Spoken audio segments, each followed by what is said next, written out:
कावने बगिया कोयल बोले, कावने बगिया मोरा बोले, कावने बगिया कोयल बोले, कावने बगिया मोरा बोले।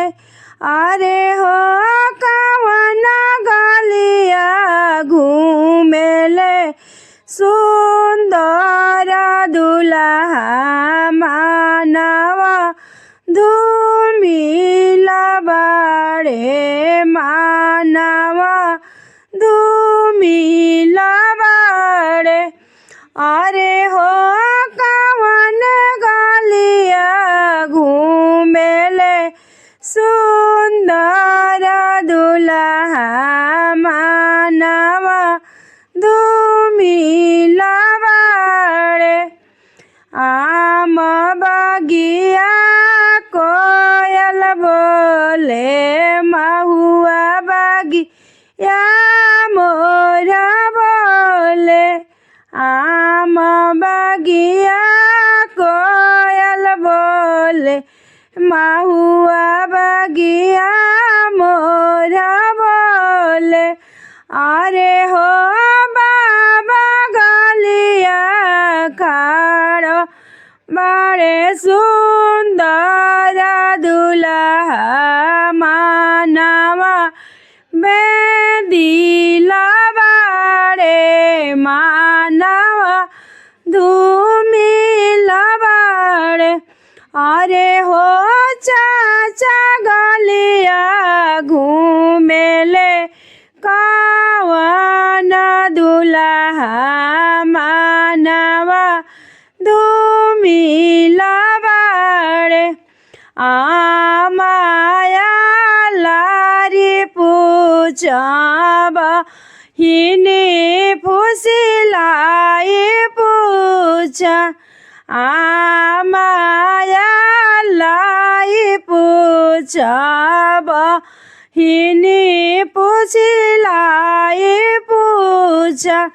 अरे बाबू कावन संकट तो रे आइले त मानवा धूमिला भइले, मानवा धूमिला भइले। रुपिया तिलक पवली, सोनावा बहुत पावली।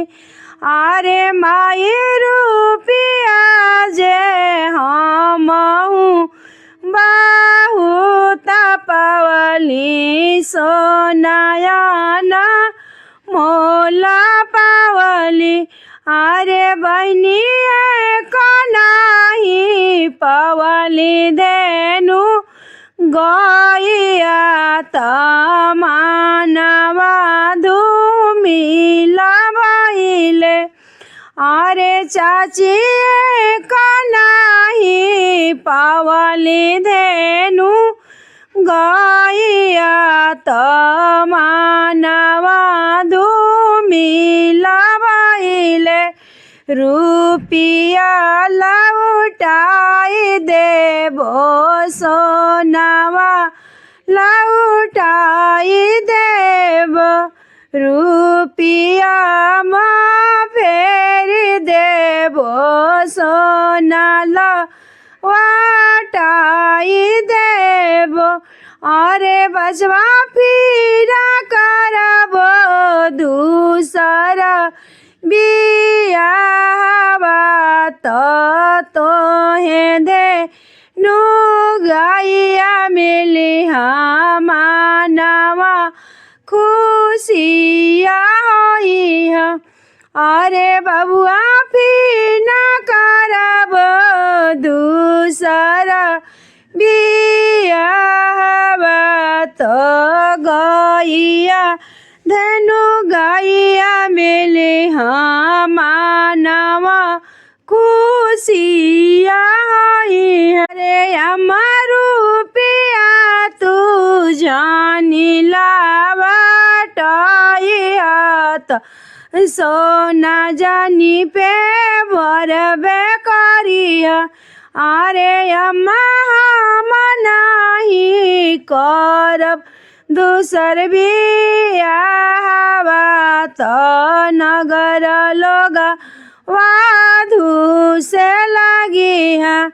अरे बहनी नाही करब दूसर बियाहवा त नगर हम के दूसे लगी। हाँ नगर हम रह से लगी। हाँ नगर हम रह से लगी।